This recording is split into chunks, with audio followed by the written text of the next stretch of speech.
Hello, friends. Hey, we're so glad you have tuned in today.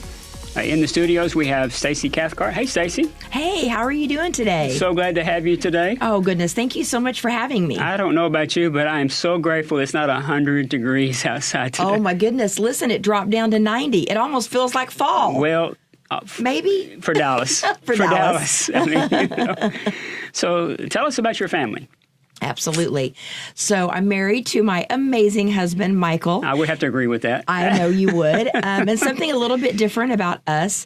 He is not a pastor. I'm the pastor, so he's an architect. And God called him to be an architect. And I love that story of where he was at a youth camp and his friends all around him were getting called into the ministry. And he said, hey, Lord, what about me? What do you want me to do with my life? And God right then and there spoke to him and said, hey, I'm calling you to be an architect. And so I could not be just more proud of not only who he is, but what he's done for the Lord in his career. And then we have 3 awesome children. Our oldest son, Josh, is 32 and not married. And our middle child is a girl, Megan, and she just turned 29. And then the baby of the family is still at SAGU, just started his senior year at SAGU, 21. But more importantly, let me get you to the most important people of our family. And that is my daughter is married to our wonderful son-in-law, Jordan. But we have 2 amazing grandbabies, Jack, who just turned 4, and Maggie, who is 18 months. And we are madly in love with them. Yeah, it's unusual how the Lord brought you and your husband into our lives. I didn't meet you together. I didn't even know your husband. Didn't know he was an architect. And when I met him, I said, I'm looking for a friend who's an architect. Right. And he and I obviously clicked immediately and have become very good friends. And he is a godsend to us. There's no question about that. I'm grateful for him. Well, he is grateful for you as well. And he's exactly what you said. He's a friend. He doesn't look at clients as clients. He's like, these are friends, these are relationships, which is just what makes him so great at what he does. Yeah. Now, you guys were living in Wichita, Kansas. Yes. Correct? Correct. How long were y'all there? We were there. Mike was actually born in the Kansas City area. Oh, I didn't know that. So okay. I was actually born in Dallas. So, and then moved there when I was 5 years old. So Okay, Mike had spent his... Back up. Here we go. At 5 years old, where did you live? What part of Dallas? I lived in the areas of Balch Springs and Sigaville and all of kind of those areas down there. East. Yeah. So that's where I, lived for 5 years and then went to Kansas. And so, spent the next 45 years there in Kansas. So while you were there, you were executive director for Convoy, correct? Yes. Tell us about that. In 2011, I believe it is, that we were already doing outreaches, there at our church, through our church. And we had a new lead pastor, and he said, hey, have you guys ever connected with Convoy of Hope? And we said, well, no, but listen, if they're doing what we're doing, of course we want to partner. The heart was just outreach. How do we go outside the walls of our church? And anyway, partnered with Convoy of Hope. And yes, I became the executive director of Convoy of Hope Wichita. And I have been doing that for about 11 years now. So what was some of our people won't know about Convoy of Hope, so tell us about that. Absolutely. Convoy of Hope does many things, and so we just do one small little piece of what Convoy of Hope does, and it is community outreaches, where basically they're doing all of these amazing things all over the world, and God began to call them, hey, what are you doing in your own backyard? Like, what are you doing in the United States? And so they begin to look for churches and cities that would partner with them, and so what we do is we call it a Day of Hope, and we go in and we provide groceries and backpacks and shoes and family portraits and health services and dental services and haircuts and kids zone and lunch. And basically it's just for us to go into our community and say, hey, we see you. We value you. We want to support you. And a lot of times it is helping people get their kids ready for school. And we just come alongside them, and it grew into 9 sites, over 14,000 people, and job fairs and the whole thing. So it's a pretty exciting thing that I've been a part of.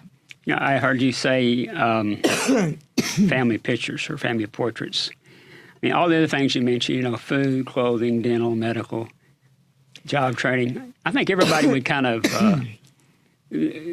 that's pretty easy to grasp, right? Right. But why would they need family portraits? Well, I know. And I'm telling you, it's one of the favorite things that they loved. Yeah. You know, when you are living paycheck to paycheck, when you are struggling to At pay, best. right, the rent, Yeah. when you can't put food on the table for your kids, when you Right. can't afford all of these things, the last thing you're going to do is to go get a family picture made. Yeah, right. And we wanted to show these single mamas and these young families and some Right. of these single dads and all of these caregivers. We wanted to create this moment that they would have, something tangible that they could remember, right? This moment and the faces and their children and grandchildren. And it just became this beautiful thing that people loved that the most, more than getting a haircut, more than getting groceries. There was something about, because it was the way it made them feel. Yeah, you know, And that was more important. one of the hard things that I've witnessed over the years is that you go to somebody's funeral and the picture will be like, 20 or 30 years old. Right. And it doesn't even resemble, and that was kind of an aha moment for me. Well, why don't we have a more recent picture? And I know it's a little different now in that everybody's got a phone. Right. So you're We're in the taking- digital age. We are. But still, people want, if I walk in your house, I'm sure I'm going to see some pictures hanging on the wall. Absolutely. Of your now grandkids. Exactly. And your kids. Right. Right. And we would actually do that. So we would print out a picture. Yeah, that's the key. Right then and Right. there. And it was a 5x7. And it was just, listen, it didn't cost us a lot of money to do Right. that. But to see the reaction and the faces of mom saying, I maybe have a 12-year-old, an 8-year-old, and a 4-year-old. And we've never had a family picture. Right, and we right. would hand that to that single mom. I'm telling you what. Worth every single bit of it. Just the emotion we saw that she now had this tangible representation of her family. So a couple of years ago, and I'm not too good on time. I'm going to say it was a couple of years ago. The Lord called you from the vast land to the promised land.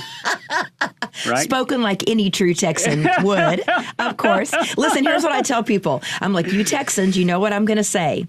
That I wasn't in Texas, but I got to Texas as soon as I could. Yeah.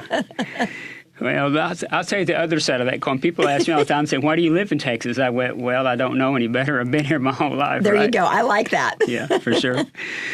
You're now the women's ministry director for the North Texas District. Yes, sir.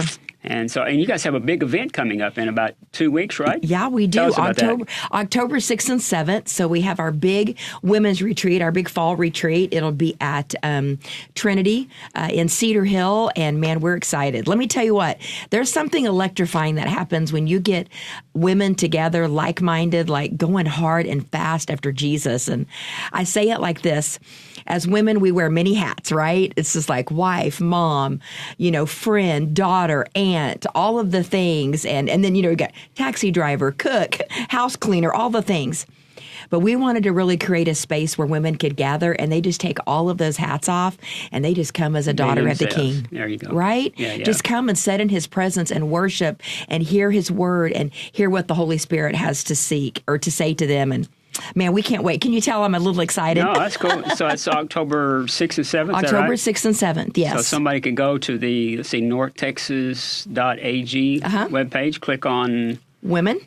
women Yeah, or events. click under women, Okay. and probably even events as well, and Yeah, that's yeah. just going to pop right up. And of course, they can always call our offices as well at the North Texas Assemblies of God office. Yeah, and they can get the information. Yes. And they won't be the same after that event. I believe that when you are that intentional, we all have full calendars.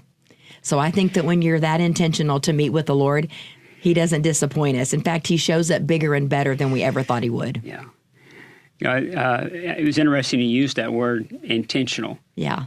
I was asking the Lord, I said, I need some direction for 2023. And the very word the Lord gave to me was intentional. Wow. Be intentional about Yeah. everything that you do. You talk about a women's event. I'm thinking back now from, I guess that was May. Yes. You guys came and did, and we changed the name on this because it was just a little dated. You know what I'm Right, saying? absolutely. Just a little bit. Still has the same meaning. It does. But it yes, does. just wanted to give it a refresh. Yeah, it definitely needed a refresh. And originally that event was called Queen for a Day. Yes. And you have to be back a couple of generations to even remember that when they had that program on television, right? Right. But the concept was the same. Absolutely. You know, bring moms in, treat them like a queen. Right. And that happened. Tell me, this was your first time being a part of that. What do you remember about that day? Oh, my goodness. First of all, it's one of the best days that we had. In fact, I've been talking about it, gearing up for next year, even already at all of our events that we've been having going on. And so, you know, one of my biggest passions is outreach. And so a very long time ago, but yet I still remember the feelings of being a single mom. I was a single mom. And so on Mother's Day, right, it's not like your kids wake up in the morning and go, oh, we want to celebrate you. We got you these gifts. I mean, that's not what happens when you're a single mom. So I have a big heart for single moms because I remember those feelings.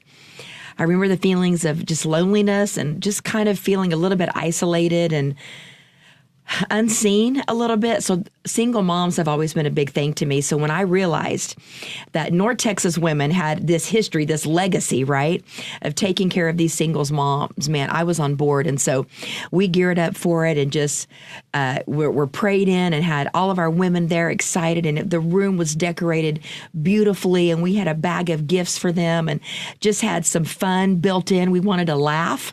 We wanted them to just laugh, not have to worry about their kids, but just laugh as women. And we played silly, funny games. And it was just this beautiful moment. They were all so kind and so gracious. It was very moving, right? For somebody that you've never met before, just to come up to you and hug your neck and go, thank you. Mm-hmm. I feel seen.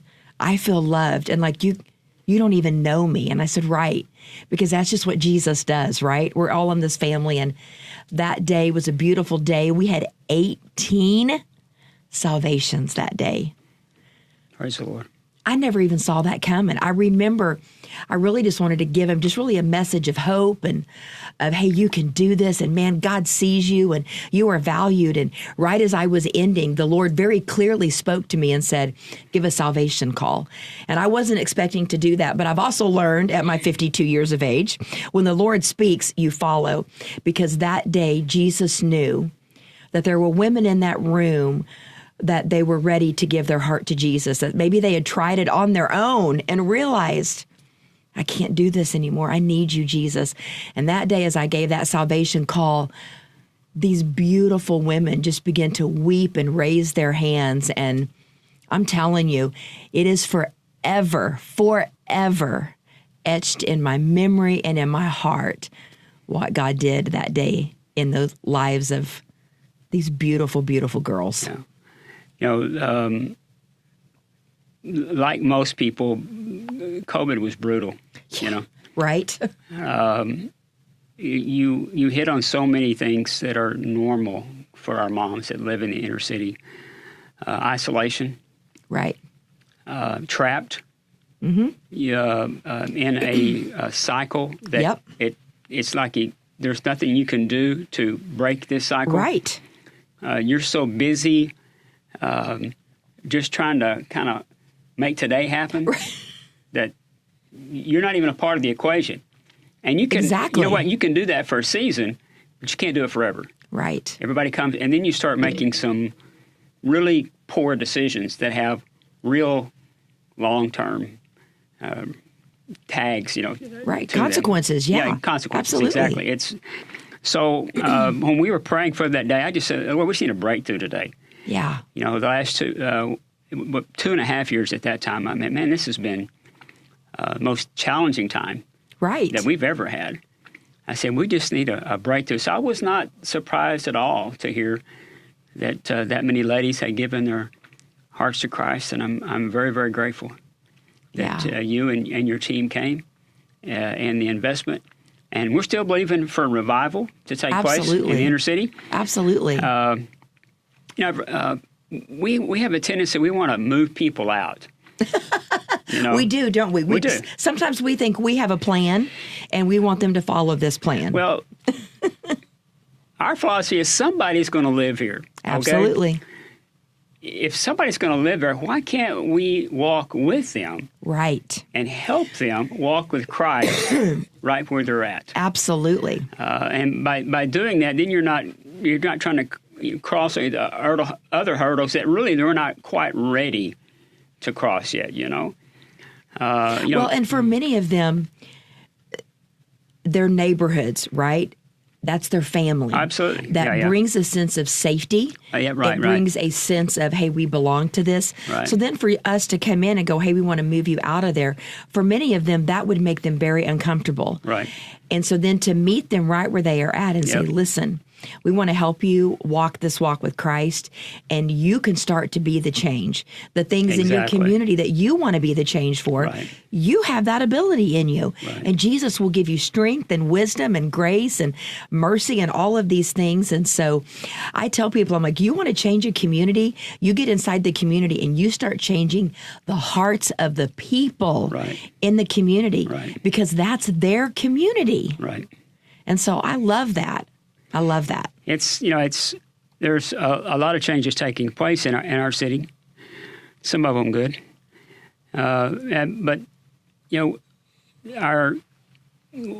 our philosophy is that the way that we change the neighborhood is you move the people out. Right. You'll change that area, but you haven't changed the neighborhoods too, because the people are the neighborhood. Are the neighborhood exactly. So there needs to be a heart change. 100%. Now, I'm not saying there's not other issues there that don't need to be addressed, but I wished that programs changed people's lives. I really do. Right. Life would be so much easier. Wouldn't it be easier? Yeah.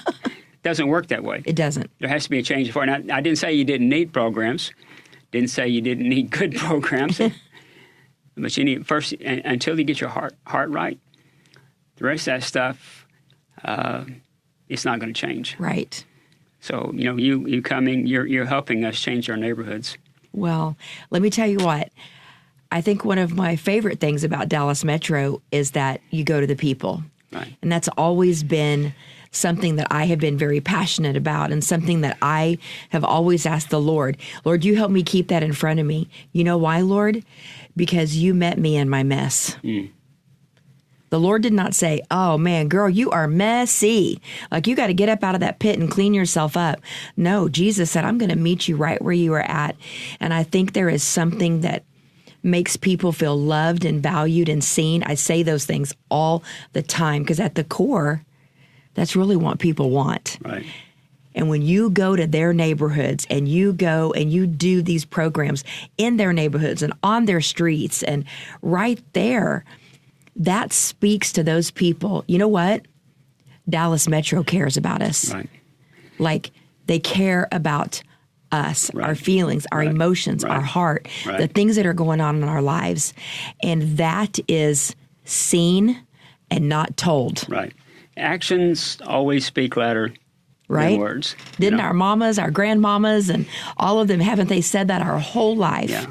And sometimes as adults, we forget that. Dr. Clonch yesterday, he made a statement and said there's two types of churches. Did you catch that? Yeah. Come and see. Yeah. Or go and tell. Right. And I grew up in a come and see. Yeah. And didn't even know. I just knew there was something more to church than what was taking place here. And I knew that even as a child. There's more to this church thing than what's happening inside these four walls. Exactly.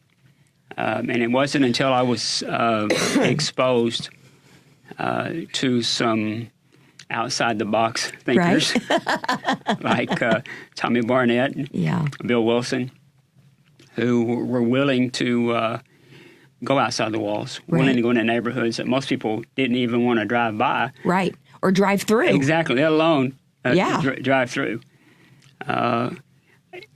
Even this concept, it's not just an inner city thing, though. Right. I have a friend that pastors in a very, very affluent neighborhood, and he told me, he said, the biggest challenge I have with my people is their remote control to their garage. And I went, ooh, now that's kind of deep. I had to think about that for a minute. I said, okay, you've piqued my interest. What does that mean? See, when they pull up, they hit the button, raise the garage door, pull inside their car, hit the button again, it comes down, and that's where they stay. That's their exposure to the neighborhood. Wow. So as a result, they don't know who lives on either side of them. Right. And there's no opportunity for them to share the gospel. Absolutely. Even with their own neighbors. Yeah. You know, I was thinking about this conference is coming up here just in a little over a week, and each week we try to give a verse, a nugget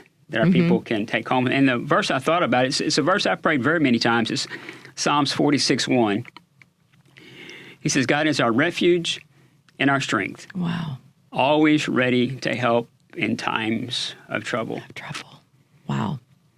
There are women out there right now that they need help today. Right now.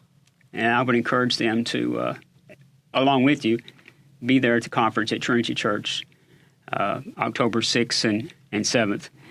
You know, also today, obviously you are on board with us on these new facilities. Yes. That the Lord is building. You know, I ran into a pastor the other day. He said, "I hear you're building new cities, new cities, new buildings." I paused for a minute and I went, "The Lord is building some new facilities." That's exactly right. I said, "Because if I'm building this, that's right. We're kind of in trouble, right?" Exactly. But there are other women groups out there that maybe they would consider partnering with us on this big mountain. What would you say to them today? Oh, goodness. I would say that think about those 18 women that I told you got saved. Because sometimes that our first initial salvation, I don't want to say that's the easy part, but really it's doing life with these 18 ladies. Right. Where do they have to go that they feel like they can go and learn and grow and experience the presence of God on a continual basis? They need a church. Exactly. They need a church family. Right. They need a pastor. They need leaders. And so every time I think about Dallas Metro, I can't help but think about these 18 beautiful women and think, God, they need a place to go that they can do life with, a place where they can take their children and their children can learn about Jesus. And when things get hard and when things get tough, because we know they're coming, right? In any season of life, any social, any economic, it doesn't matter. Hard times come. But to provide a place, way more than a building. Yeah. But yes, we need a building. Yeah. But inside of that building is hope and people to encourage them, to pray for them, to provide a place, a safe place where they can say, I'm struggling and I need this. For us to be a part of that, I think that's exciting. And I don't only think it's exciting, I think it's what Jesus said in Acts 1:8 when he said, you go to Judea and Samaria, and Jerusalem and Samaria and to the ends of the earth. And sometimes I look at this as our Samaria. I think when Jesus said that, I think they stopped and said, why Samaria? Mm-hmm. Like Samaria is so close to us. Isn't it that in our region? But Jesus began to say there are people out there that we have marginalized. Mm. There are people out there that are living on the fringes that maybe you may not understand. I don't need you to understand because Jesus said, I'm telling you to go to them. Provide a place for them to come.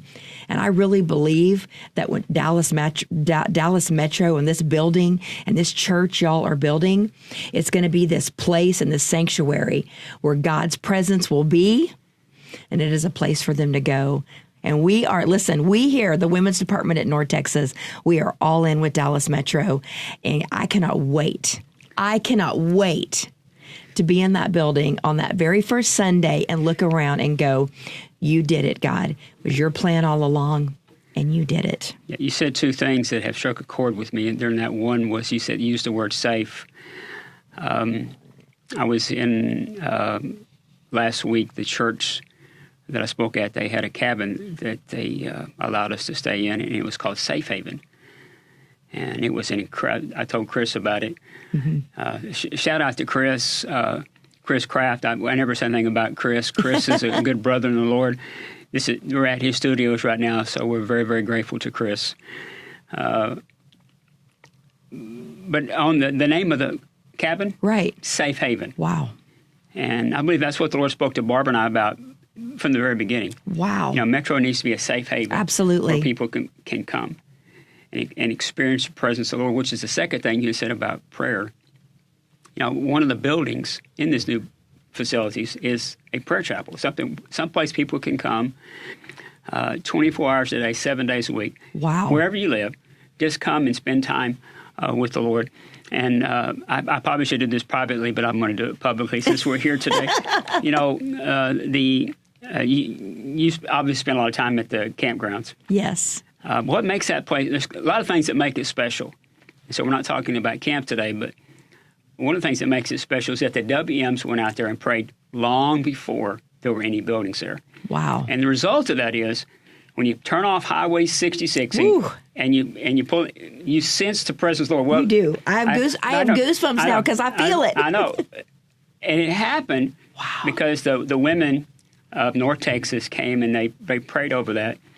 And we need that to happen on this property here at 5525 West Illinois. If that happens, people really need? They need an encounter with the Lord. 100%. Isn't that what changes us? Absolutely. That's what changes us, is an encounter and an experience with the Lord, because He's real. Right. And He's alive and He's active in our lives. And when you feel that love and acceptance and forgiveness and His grace and mercy, I could go on and on. Yeah. You don't walk away from something like that because He gives you hope. Right. You said two other things too. That you said getting saved is the starting point. I remember something I've heard Bill say several times. There's two hard steps in life. One is starting.